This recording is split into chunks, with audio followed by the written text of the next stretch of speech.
Hey, we're here at Staples Expo, and There's no S. I know. You know what? When I Googled it to look at the guests, I put an S on it, and everything else was coming up. And then I actually saw one with an exclamation mark. Okay, what is it called? Staple. Independent Expo? Staple. Just say staple. You're fine. Okay.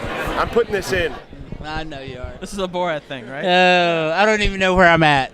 I wanted to ask you, all these are so brilliant and beautiful. Thank you.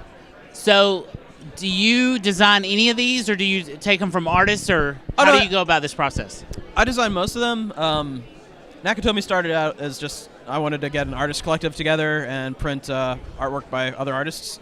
And we still do that, but it also evolved because we were selling more and more of my art, so I just started making more and more art, and now it's almost, not exclusively by any means, but it's kind of become the vehicle for me to sell my artwork as well. But yeah, everything we have here is mostly my stuff. But we represent a lot of other artists on the website, like John Smith, Clinton Wilson. Their whole catalog is on our website as well. So did you draw this one? Yes, I did. So tell us how you came up with this idea. You wanted a take on twins and Total Recall? So that was my friend John Smith. He put together an art show called Mucho Machismo. Is that the guy from Pocahontas? No. Just kidding. Pretty. Boo. But his name was John Smith. That's true. There's a lot of people named John There Smith. was a lot of John Smiths. It's a very generic name, but go ahead. So John got together an art show called Mucho Machismo. It's supposed to be a tribute to all these 80s movies, and I can't ever go at anything straight, so I had to put a silly angle on it. And I just thought it'd be really funny if Arnold Schwarzenegger's head was splitting apart like in Total Recall, and Danny DeVito was inside, driving him like a weird German machine or something like that.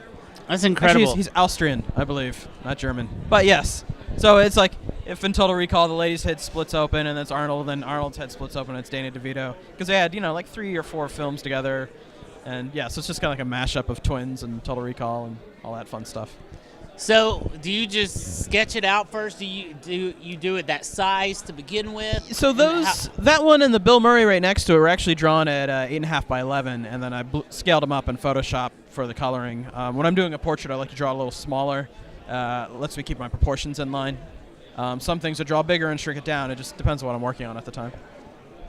So cool. So do you go ahead and ink it in Photoshop and then you take it to I pencil and ink screen it. printing? Pencil and ink it by hand, and then scan that in. Okay, so you don't put any of the color in Photoshop. No, all the coloring's done in Photoshop. Oh, but okay, that's what I was asking. The black and white line art, pencil and inks are done by hand. Yeah. Awesome, man. Cool, thank you. That's it. That's it?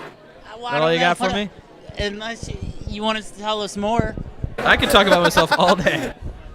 Okay. Talk about yourself all day. Tell us something else.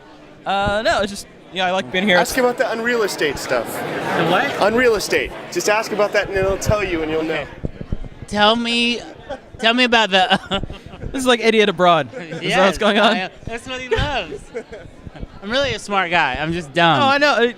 They're throwing you in the deep end. Yes. Tell me about the unreal estate stuff. So, Unreal Estate was I had my second Unreal Estate show at Spoke Art in San Francisco. It's a concept I came up with over a year ago. It's television locations depicted in, my darker style. And, it's, like the Quickie Mart from The Simpsons, stuff like that. But yeah, so the show sold out last year and sold out again this year. So it seems like I got a runaway hit on my hands. And now I got to just do it again for a third year next year. And you had it in San Francisco? Yeah, Spoke Art's a gallery in San Francisco, and they've hosted me out there twice now for solo shows. I've been in a bunch of their group shows. But it's people really respond well to that body of work, and I'm super happy about it. And I never seem to make enough. So next year I'll probably up the editions a little bit. But yeah, it's fun. I like drawing it, and people like buying it. So match made in heaven. Talk about one of them. So by the astronaut over there on the right, the Mr. Rogers print. Yeah. So I actually got an email from the Fred Rogers Company. And they were like, "Wow, we love this print. It's really beautiful." I said, "Hey, could I send you some copies?" And they said, "Yes." So apparently it's hanging up in their Pittsburgh offices now, which is awesome because I love Mr. Rogers. So tell me when you got an email or someone contacted you to do something that you were like, "Holy shit, I've arrived." Like this is, I I never ever thought I would be here with this. There's never like a lightning bolt out of the blue for that. It's just like, constantly little things. It's a slow progression.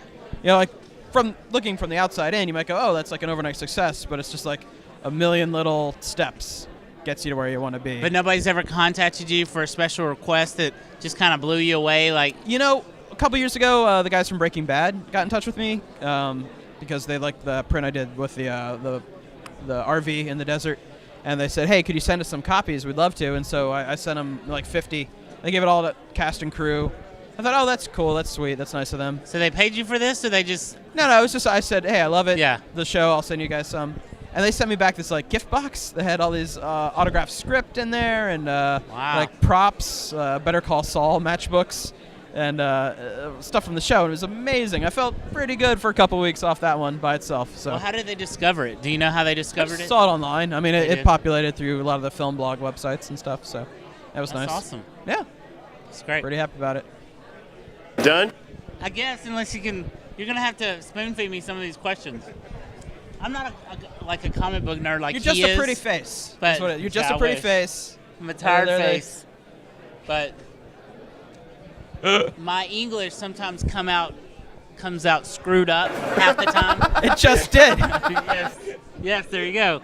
And he loves that, so he gets me to interview everybody. Is English your first language? I don't. Are you from this country? I haven't even perfected this language yet. I always say that whenever I try to learn Spanish. Yeah. I know bits and parts of Spanish. I took 2 years in high school, but when people are trying to learn Spanish, I always say, well, shit, I don't even know my own language. Right. So why don't I perfect that instead of trying to learn all this other stuff? I had kids in my middle school Spanish class who spoke Spanish perfectly because they're Mexican families. Yeah. But they still managed to fail Spanish class. I think because they had never actually had to sit down and like write it out. It was all spoken language. So even being a native speaker doesn't necessarily mean you. But you're doing pretty well. I didn't fail English, so that's a good thing. It's a start. I made A's, actually. Congrats. And I did good on my ACT in the English part. And the English and the math part, not the science and the social sciences. This has been a very pleasant conversation. Thank you. Yes.